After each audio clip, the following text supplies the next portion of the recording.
Assalamualaikum warahmatullahi wabarakatuh. Jumpa lagi di kesempatan kali ini, yaitu kita di EMAP Channel. Di sini kita akan membahas bisa speaking. Buatlah segala sesuatu itu lebih simpel. Caranya gimana? Nah, kalau kita mau bisa speaking,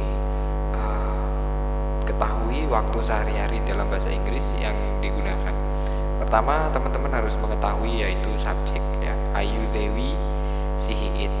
Ayu Dewi di sini ketika kalimat negatif dan interrogatif itu selalu menggunakan do. Begitu juga si it. Si it juga memiliki gandengan yaitu does. Itu pun ketika kalimat negatif dan interrogatif. Oke, itu gambaran umum saja. Jadi ini kita langsung masuk ke pembuatan kalimatnya saja ya. Jadi kalau teman-teman pengen bisa bahasa Inggris sehari-hari, usahakan bikin sebanyak-banyaknya. Jangan hemat buku, ditulis sebanyak-banyaknya baru diucapkan sendiri. Kalau kita belum punya teman untuk ngobrol gitu. Nah di sini ada I bring a book, I eat banana, I speak English, I open my door. Ini adalah kalimat positif. Jadi kalau I itu tidak ada tambahan apapun. Jadi setelah I subjek itu sendiri, terus ada verb atau kata kerja, terus ada objeknya, titik, sudah. Nah, menuju ke kalimat negatif.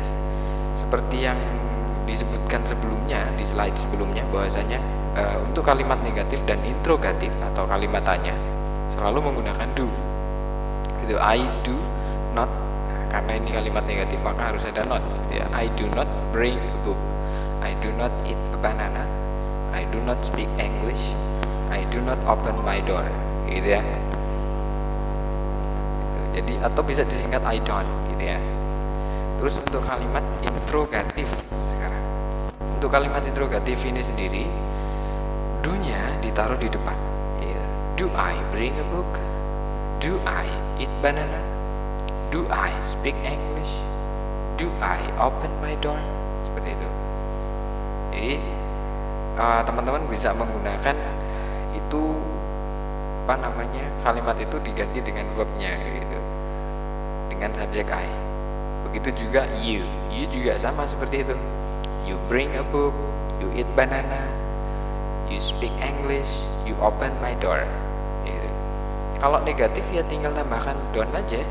You don't bring a book, you don't eat banana, you don't speak English, you don't open my door gitu.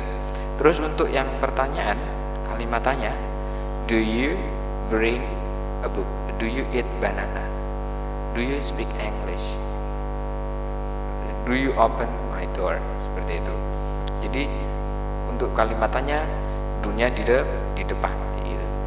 Lanjut lagi, they juga sama, seperti yang di slide sebelumnya disebutkan bahwasanya they itu menggunakan do, maka untuk kalimat negatif dan interrogatif selalu menggunakan do juga gitu. Untuk kalimat positifnya, they bring a book, they eat banana, they speak English, they open my door. Terus lanjut ke kalimat negatif, they don't bring a book, they don't eat banana, they don't speak English, they don't open my door gitu ya. Untuk kalimat tanya, do they bring a book, do they eat banana, do they speak English, do they open my door, seperti itu. Untuk we juga sama konsepnya. Jadi we bring a book, we eat banana, we speak English, we open my door gitu. Kalau negatif ya we don't bring a book, we don't eat banana, we don't speak English, we don't open my door gitu. Untuk yang kalimat tanya, do-nya ditaruh di depannya.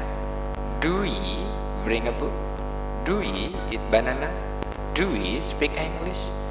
Do we open my door? Seperti itu. Nah, menuju ke orang ketiga tunggal, subjek orang ketiga tunggal itu si he, it itu ya. Biasanya nama orang juga. Ini di kalimat positif selalu ditambahkan s ataupun es. Contoh, she brings a book, she eats banana, she speaks English, she opens my door. Seperti itu. Nah, untuk yang kalimat negatif itu tidak menggunakan do tapi menggunakan does itu dan ditambahkan not. Contoh, she does not atau she doesn't Nah, di sini tidak ada tambahan S lagi, bring a book. Kayak gitu. Jadi tidak ada tambahan lah lagi. Kayak gitu. Itu tadi. Nah, untuk kalimat yang kedua, nih, she doesn't eat banana. Ya. Terus ada lagi, she doesn't speak English. Kayak gitu ya. Terus she doesn't open my door. Kayak gitu. Untuk yang interrogatif atau kalimat tanyanya, berarti langsung dasnya taruh depan. Does she bring a book? Does she eat banana? Does she speak English? Does she open my door? Seperti itu. Jadi dasnya selalu ditaruh depan. Gitu. Sama halnya he. He karena orang ketiga tunggal tadi ya. Maka he ditambah ketika di kalimat positif maka ditambahkan s ataupun es.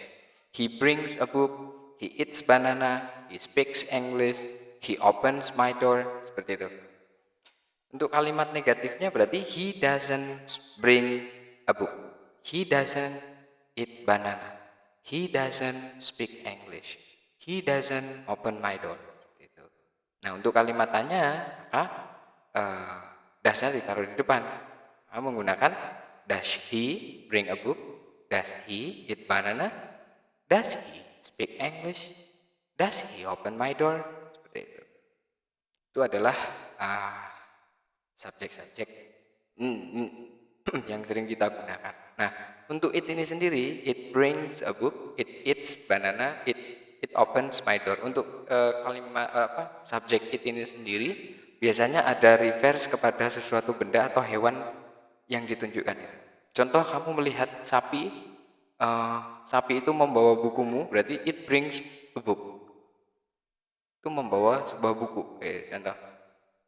Contoh lagi, lihat sapi, sapi itu makan pisang, it eats banana. It itu merefer ke sapi itu sendiri, kayak gitu.